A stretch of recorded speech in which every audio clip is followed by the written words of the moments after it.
O Espiritismo desvenda os grandes enigmas da vida. De onde venho? Para onde vou? O que acontece após a morte?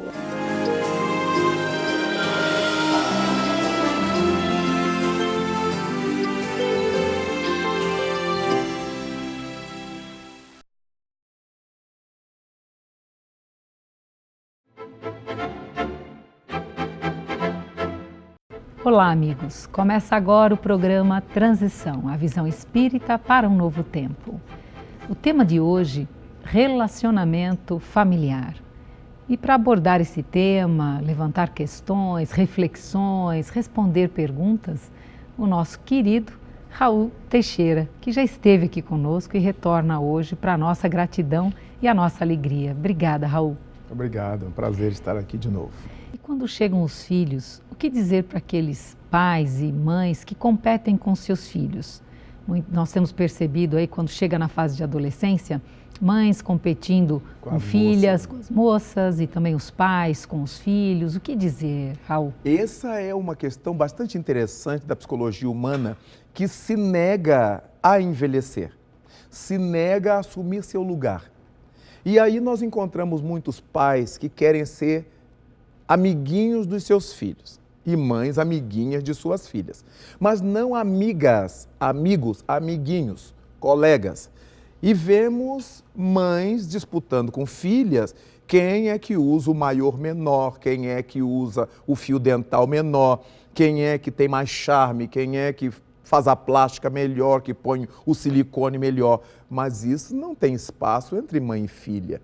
A mãe tem o dever de ser amiga de sua filha, mas não coleguinha de sua filha, para que a filha veja naquela mulher sua mãe e não sua concorrente, sua competidora, sua colega de escola, de clube, de rua. Então as coisas estão se misturando por causa dessa imaturidade, possivelmente da mãe, que não admite que o tempo agora é de sua filha. Ela vai se tratar, se cuidar como uma mulher adulta, como alguém que já viveu aquela fase. Nós não podemos querer perpetuar uma fase de juventude biológica, psicológica, o tempo inteiro. Chega um momento em que temos que nos enquadrar. Agora eu tenho que ver meu filho viver isto, ver meu neto viver isto. Aí encontramos pais que querem ser coleguinha dos seus filhos, apostar corrida de carro com seu filho, acender o cigarro no cigarro do menino. Sim. E aí concorrer até se o menino está paquerando uma moça, ele também. E aí o filho faz segredo para sua mãe para conseguir coisas com seu pai. Quer dizer, é o avesso do avesso do avesso, como disse o poeta popular. É importante que o pai seja assim amigo do seu filho, querendo o melhor para ele, ajudando no que seja possível, mas não coleguinha. O pai é o pai, até para que o filho o respeite, o atenda, o entenda. De maneira que, se nós formarmos uma família em que esses valores de paternidade e maternidade não sejam devidamente considerados, o que é que nós vamos esperar dessas relações? A enfermidade social, a patologia social. Então é muito importante que os pais não queiram concorrer com seus filhos. O seu tempo dos pais já passou. Agora é o tempo de pai, de mãe. Vão ser alegres, joviais, vão andar na moda, mas na sua moda, na sua época, no seu tempo de agora. E não querer copiar o filho, copiar a filha. Primeiro, porque se torna ridículo. E segundo, porque nós perdemos o respeito deles. Paramos a entrevista para falar sobre o especial Flores de Marcela, que aborda uma questão muito delicada no nosso país, o aborto. A gente, quando está grávida, a gente fica frágil. E saber que a criança não vai sobreviver, vai nascer, vai morrer, ou vai ter problemas pro resto da vida, eu não aceitei a opinião, né?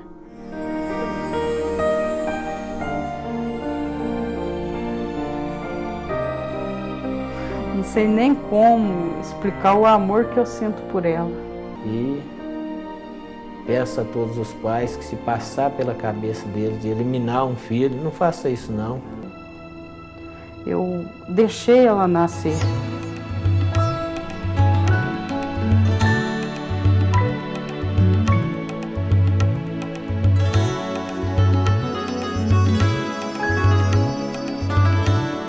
É importante que você participe. Acesse o site brasilsemaborto.com.br. Estamos de volta com o programa Transição e hoje um tema muito empolgante, muito interessante, que são os relacionamentos familiares, casais, pais e filhos. Raul, esse tema relacionamentos, casais, filhos, pais e filhos, nos leva a uma outra questão. Hoje, no dia a dia, as pessoas, a psicologia, ela trouxe muita informação e muitas pessoas albergam, elas trazem aí chavões, leem às vezes algumas leituras que são levadas para as pessoas leigas do dia a dia e muitos acham que entendem de psicologia e dizem assim, a psicologia diz que nós não podemos traumatizar as crianças. Então, para não traumatizar em sentido nenhum, há uma liberação, uma permissividade. O que você tem a dizer sobre esse tema, Raul? Olha, como pai, como professor e como palestrante, nós encontramos muitos problemas dessa índole, nessa área, porque é verdade que a gente não deve traumatizar a criança, nem traumatizar a ninguém, com violência, com agressividade, com palavras chulas, mas educar é preciso. Ainda que sem perder a ternura jamais. Como disse o poeta latino, educar é preciso. Nós estamos vendo uma sociedade que cresce, um número de jovens muito grande, sem limites. Crianças e jovens sem limites. Eles falam o que eles querem, para quem eles querem, não respeitam a mais ninguém. Antigamente ainda os pais diziam que eles deviam respeitar os mais velhos. Sim. Hoje nem os mais velhos merecem respeito.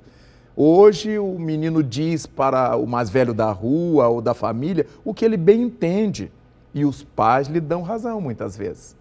Quantas são as vezes em que o professor corrige uma deficiência comportamental de um aluno, de uma aluna na escola e os pais vão tirar satisfação com o professor, com a escola, muitas vezes com agressividade, com ameaças veladas ou declaradas, dando reforço àquele mau caratismo que seu filho está se exercitando a ter.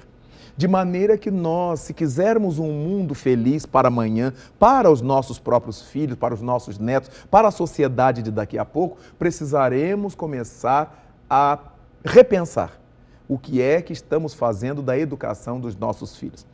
É certo que não temos por que violentar, agredir a quem quer que seja, menos ainda a nossa criança, mas dar-lhe limite, dizer-lhe sim e dizer-lhe não. Faz parte disto.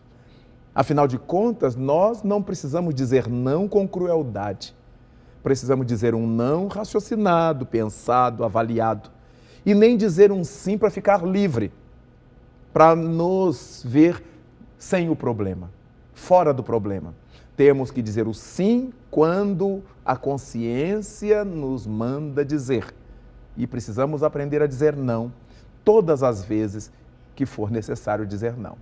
Hoje, quando nós vemos a criançada, a garotada, fazendo o que bem entende, indo para onde quer, e dorme na casa dos amigos, dos colegas, e não vem, e fica com esse, fica com aquele, nossas filhas estão se convertendo em quê? Cada dia elas ficam com um rapaz diferente. Antes a gente dava outro nome às moças que a cada dia estavam com um homem diferente. Mas por que as nossas filhas a gente vai justificar que é coisa da juventude? E os nossos filhos? Se nós queremos respeito para com nossas filhas, precisamos ensinar aos nossos filhos a respeitar as filhas dos outros. E ninguém venha com esse discurso, não são as moças que avançam nos rapazes.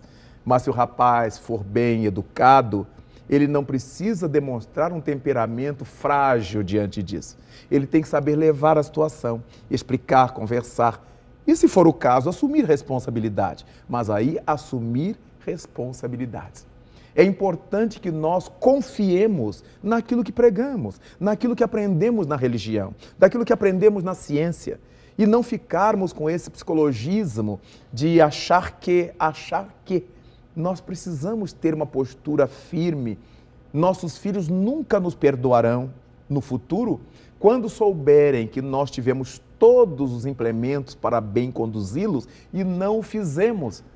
com medo de que eles nos achassem malas sem alça, pesados. E ouso dizer, como professor e como pai, que o mundo está precisando de muitas malas. As mães estão ficando leves demais e os pais também. Precisamos converter reprodutores em pais e mães verdadeiramente. A doutrina espírita nos diz, no Livro dos Espíritos, que a patermaternidade é uma missão. E uma missão de tal intensidade, porque ela está vinculada ao dever de renovar a sociedade. Então, ser pai e ser mãe não é uma coisa agradável biologicamente e que eu quero ter um filhinho para botar meu nome ou quero ter um filhinho como quem tem um animal de estimação. Ser pai e ser mãe é dizer a Deus que se quer colaborar com Ele, com sua obra. E por causa disto, cada um deve assumir seu filho, sua filha.